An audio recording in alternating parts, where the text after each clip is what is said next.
جی السلام علیکم ورحمۃ اللہ وبرکاتہ۔ پی ڈی ایم حکومت کو آئے ہوئے 8 مہینے ہو گئے۔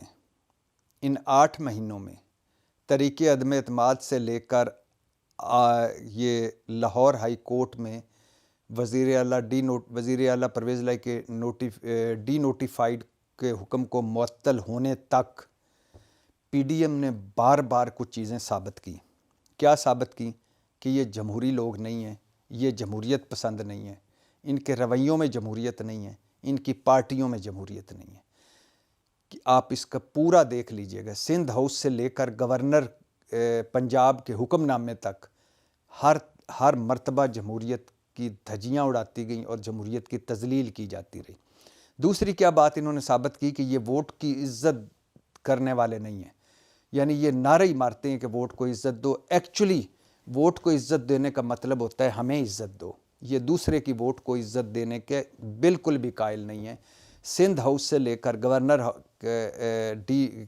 گورنر پنجاب کے وزیر اعلیٰ کو ڈی نوٹیفائی کرنے تک، علیم گروپ ترین گروپ تو حمزہ کا وزیر اعلیٰ بننا، تو باپ کا اپنے ساتھ ملا لینا، تو ایم کیو ایم کا، تو پھر اس کے بعد راجہ ریاض کو قومی اسمبلی میں لیڈر آف اپوزیشن بنا دینا، ان منحرف جو تحریک انصاف کے لوگ ہیں، اور ان کے ذریعے اسمبلی چلانا، یہ سارا ثابت کرتا ہے کہ یہ ووٹ کو عزت دینے والے نہیں ہیں، یہ جھوٹ بولتے ہیں۔ تیسرا، ان کی نظر میں پارلیمنٹ کی کوئی عزت نہیں۔ مطلب یہ کہ آپ اس کی 2 مثالیں لے لیں۔ ایک مثال یہ کہ یہ عمران خان جب تک حکومت میں تھے، یہ قومی اسمبلی، یہ پارلیمنٹ جعلی تھی، یہ مینڈیٹ جعلی تھا۔ جب عمران خان کو ہٹایا تو یہی جعلی پارلیمنٹ جس کے خلاف یہ برائیاں کرتے تھے وہ حلال ہو گئی اور اصلی ہو گئی، اور اب یہ اس سے مزے لے رہے ہیں۔ اور دوسرا، اگر یہ پارلیمنٹ کی عزت کرتے ہوتے تو گورنر پنجاب کے ذریعے وزیر اعلیٰ کو ڈی نوٹیفائی نہ کرواتے اور کابینہ کو نہ توڑتے اور کہتے کہ نہیں، معاملہ چونکہ اسپیکر نے رولنگ دے دی ہے تو لہٰذا پنجاب اسمبلی میں معاملہ حل ہونا چاہیے۔ لیکن یہ پارلیمنٹ کی عزت کرنے والے ہیں، یہ بھی ٹکوسلے ہیں، ناٹک ہیں کہ پارلیمنٹ کا تقدس ہے تو پارلیمنٹ کا احترام کریں تو پارلیمنٹ سپریم ہے۔ چوتھا، انہوں نے نہ کچھ سیکھا ہے نہ سیکھیں گے۔ یہ ان کی سیاست 40 سال ہو گئے، ان بزرگوں کو، ان پہنچے ہوئے بزرگوں کو 40 سال سے یہ ایک ہی کام کر رہے ہیں، ڈیلیں ڈھیلیں، این آر اوز، امپائر کے ساتھ مل کر کھیلنا، اور دوسری کیا بات ہے کہ اپنے مخالف کے خلاف جب کچھ کریں گے تو جو کچھ بھی کریں گے وہ حلال ہوگا، مخالف کچھ کرے گا تو وہ حرام ہوگا، اور مخالف کے لیے نچلی سے نچلی سطح پہ بھی جائیں گے۔ اب یہ دیکھ لیجئے، عمران خان کے خلاف سیتا وائٹ بھی آ گیا ہے، ہر روز آڈیوز بھی آ رہی ہیں۔ اب یہاں میں بتاتا چلوں، آڈیوز 2 قسم کی ہیں۔ ایک وہ ہے جیسے بشرا بیگم کی مبینہ آڈیو آئی تھی کہ وہ ساروں کو غدار بنا دو، تو ہیرے والی آڈیو آئی تھی، یا وہ گھڑیوں والی کوئی آڈیو آئی تھی، یا وہ ایک آڈیو عمران خان کی آئی تھی اسمبلی میں کہ وہ لیٹس پلے اٹ سائفر پر، یا شہباز شریف کی آڈیو آئی تھی مریم کے ساتھ کہ ان کے داماد کی مشینری ہے، یا صادق کی آڈیو آئی تھی کہ جن پاکستان تحریک انصاف کے ممبران کے ہم نے نہیں لینے، استعفیٰ منظور نہیں کرنے، کہہ دیں گے ان کے دستخط ٹھیک نہیں ہیں۔ یہ وہ آڈیوز ہیں جو نہیں ریکارڈ ہونی چاہیے، نہیں آنی چاہیے، اور پتہ چلنا چاہیے ریکارڈ کرتا کون ہے، رکھتا کون ہے، اور پھر اب جب وقت آتا ہے کسی کو نیچا دکھانے کا تو اس کو ریلیز کون کرتا ہے۔ لیکن یہ پھر بھی آڈیوز کا ڈسکس کی جا سکتی ہیں کہ بھائی ہم آپ کو کن کاموں کے لیے بھجواتے ہیں اور آپ کیا کام کر رہے ہیں۔ ایک ہے دوسری آڈیوز جو پرسنل لائف کی ہوتی ہیں، کوئی خاتون سے بات کر رہا ہے، کوئی دوسری کسی اپنی دوست سے بات کر رہا ہے، وہ آڈیوز وہ تو شرمناک ہے کہ ایک تو ان کے ریکارڈنگ شرمناک ہے، دوسرا ریلیز کرنا شرمناک ہے، اور تیسرا یہ پرسنل کام ہے، پرسنل فیل ہے اپنے اس آدمی کا، اور جس کی بھی آڈیوز ہوتی ہیں۔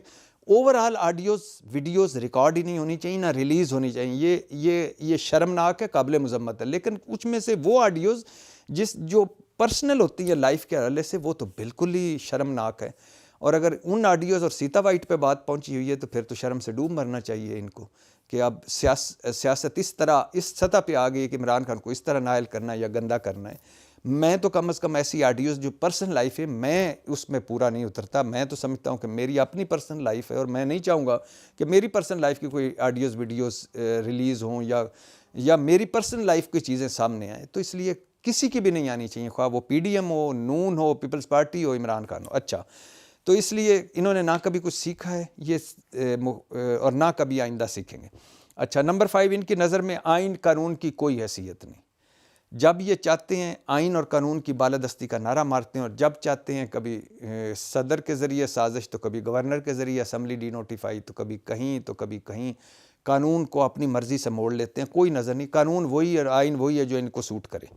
اچھا، پھر چھٹا ہے کہ ان کے ذاتی مفادات ملکی مفادات سے بالاتر ہیں۔ یہ کوئی ایسا نہیں ہے کہ ہم ریاست بچانے آئے ہیں، ہم حکومت بچانے آئے ہیں، ہم ملک کا سوچتے ہیں، کچھ بھی نہیں۔ اوپر ہاؤس آف شریف ہے، نیچے ان کی پارٹی ہے، اوپر زرداری صاحب اینڈ کمپنی، نیچے ان کی پارٹی ہے، کوئی بھی نہیں۔ اوپر مولانا صاحب ہے، نیچے ان کی پارٹی، کوئی بھی نہیں۔ سارے بس اپنے اپنے کاموں میں لگے ہوئے، اپنے ذاتی مفاد جہاں آتا ہے وہاں ملکی مفاد نیچے آ جاتا ہے۔ اچھا، 7واں، یہ ہر عہدے پر ذاتی ملازم بٹھا دیں گے، چھہتا بٹھا دیں گے، لاڈلا لگا دیں گے، تاکہ بوقت ضرورت ان کا ہر جائز اور ناجائز کام کر سکے وہ۔ یہ گورنر صاحب کا آپ کے سامنے فعل ہے کہ جب انہوں نے حکم کیا، گورنر صاحب نے ایک لمحہ نہیں لگایا۔ اچھا، 8واں، کرپشن ان کے نزدیک کوئی برائی نہیں۔ وہ تو جس دن پیپلز پارٹی اور مسلم لیگ نون نے مل کر حکومت بنائی ہے، اس دن کے بعد کرپشن میری نظر میں کچھ بھی ختم ہو گئی۔ اس میں اخلاقیات، اصول، منطق، کرپشن، یہ ایک دوسرے کو کرپٹ کہتے تھے، ایک دوسرے کو سیکیورٹی رسک کہتے تھے، ایک دوسرے کے خلاف مقدمے کرواتے تھے، آج دونوں اقتدار شیئر کر رہے ہیں۔ 9واں، ان کے نزدیک اصول، منطق، اخلاقیات کوئی معنی نہیں رکھتی۔ آپ ان کے ہر کام میں دیکھیں، نہ اصول، نہ منطق، نہ اخلاقیات۔ 10واں، ان کے نزدیک سیاست کا مطلب ہے جھوٹ، منافقت، چتر چلاکی، 2 نمبری، اور اس کو یہ سیاست کہتے ہیں۔ کیسا داؤ لگایا، کیسا جگاڑ لگایا۔ 11واں ہے، یہ اپنے مفاد کی خاطر کچھ بھی کر سکتے ہیں۔ معذرت چاہتا ہوں، کوئی ایک محاورہ ہے، اپنا تھوکا چاٹنا، یہ میں ان کو نہیں کہہ رہا کیونکہ میں سخت لفظ استعمال نہیں کرتا، لیکن یہ کچھ بھی کسی حد تک بھی جا سکتے ہیں، بڑے سے بڑا یو ٹرن بھی مار سکتے ہیں۔ بھٹو اصلی شہید، بھٹو نقلی شہید، ضیاء الحق اصلی شہید، ضیاء الحق نقلی شہید، بے نظیر سیکیورٹی رسک، زرداری کرپٹ اور ہمارے ساتھ، بلاول کہتا ہے کہ وہ مودی کا یار، وہ ان کے ساتھ، یعنی کچھ بھی کر سکتے ہیں، کوئی بڑے سے بڑا یو ٹرن لیتے ہیں، مفاد ہو بس اپنا۔ اچھا، اب کسی یعنی ایک مرتبہ زرداری صاحب کہہ رہے تھے کہ یہ نواز شریف اور ان شریفوں کے بارے میں کہ ان پر اب میں اعتبار کبھی کروں تو اللہ بھی مجھے معاف نہ کرے، یہ ناسور ہیں، دھرتی کے درندے ہیں۔ اب وہ محبتیں اتنی بڑھ گئی ہیں کہ صبح اٹھ کے ایون فیلڈ فوڈ ہوتے ہیں، بلکہ آج تو کہہ رہے تھے حمزہ اور بلاول میں مجھے فرق ہی کوئی نہیں ہے۔ یہ مجھے یاد آ رہا ہے کہ مرتبہ انہوں نے رائے ونڈ گئے تھے، یہ 52 ڈشز کھلائی تھیں ہاؤس آف شریف نے زرداری صاحب کو۔ اس دن بھی وہ بلاول اور حسن حسین کی دوستیاں آپس میں ملوا رہے تھے اور کہہ رہے تھے ان کی محبتیں آگے جائیں گی۔ اس کے فوراً بعد یہ دھرتی کا ناسور، درندہ، مغل اعظم، مودی کا یار، مک گیا تیرا شو نواز، گو نواز، گو نواز۔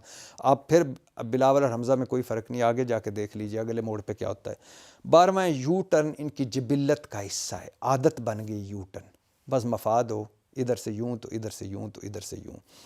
تو اب یہ ہے کہ یہ 12 چیزیں ان 8 مہینوں میں انہوں نے ثابت کی ہیں۔ جمہوریت پسند کوئی نہیں، آئین قانون کی بالادستی یہ نہیں چاہتے۔ یہ اصل جمہوریت جس دن آ گئی، یاد رکھیں، اس دن یہ سارے فارغ ہو جائیں گے، غائب ہو جائیں گے۔ یہ جمہوریت اصل آئی کیوں نہیں رہی؟ کیونکہ یہ موجود ہیں، یہ اصل جمہوریت کی ضد ہیں۔ اور جس دن آئین اور قانون کی حکمرانی ہو گئی، یہ فارغ ہو جائیں گے۔ جس دن پارلیمنٹ واقعی فعال ہو گئی اور اس کا تقدس ہو گیا، اس دن یہ فارغ ہو جائیں گے۔ یہ سارے اداروں کا ہے کہ انہوں نے جن جپھا ڈالا ہوا ہے، اور مین ان کا اپنا مقصد ہوتا ہے، اپنی ذات ہوتی ہے، اور اسی میں لگے رہتے ہیں۔ اس کے علاوہ ان کا کچھ بھی نہیں ہے کہ آپ یہ سمجھیں کہ یہ کوئی ان کی تو رویوں میں جمہوریت نہیں، پارٹیوں میں جمہوریت نہیں، گھروں میں جمہوریت نہیں، جمہوریت کی پیداوار ہی نہیں ہے۔ ان کے ساتھ چلنا تو ایسے ہی میں اکثر کہتا ہوں کہ پشاور والی بس میں بیٹھ کے کہنا کہ ہم لاہور جا رہے ہیں، یا ککر کے درخت میں روز کھاد ڈالنا، پانی ڈالنا، گوڈی کرنا، کس پہ انگور لگیں گے؟ نہیں، نہ انگور لگیں گے، نہ ہم لاہور پہنچیں گے اگر ان کے پیچھے رہیں گے۔ تو لہٰذا یہ وہ 12 چیزیں ہیں جو انہوں نے 8 مہینوں میں ثابت کی، اور یہ بار بار ثابت کرتے ہیں، چونکہ ان کو ایسا ملک ملا ہوا ہے، ایسے ہم جیسے چمپو چمار ملے ہوئے ہیں جو تھوڑی یادداشتیں ہیں، پھر ان کے پیچھے لگ جاتے ہیں، تو یہ پھر ہمارے انہی ڈراموں میں ہمیں لگائے رکھتے ہیں۔ لہٰذا اگر غور کریں، خصوصاً پچھلے 40 سالوں میں یہ ہر دوسرے دن ایکسپوز ہوئے ہیں، مگر چلی جا رہے ہیں۔ یہی اس ملک کی خوبصورتی ہے، یہی میرا پاکستان ہے۔ پاکستان زندہ باد۔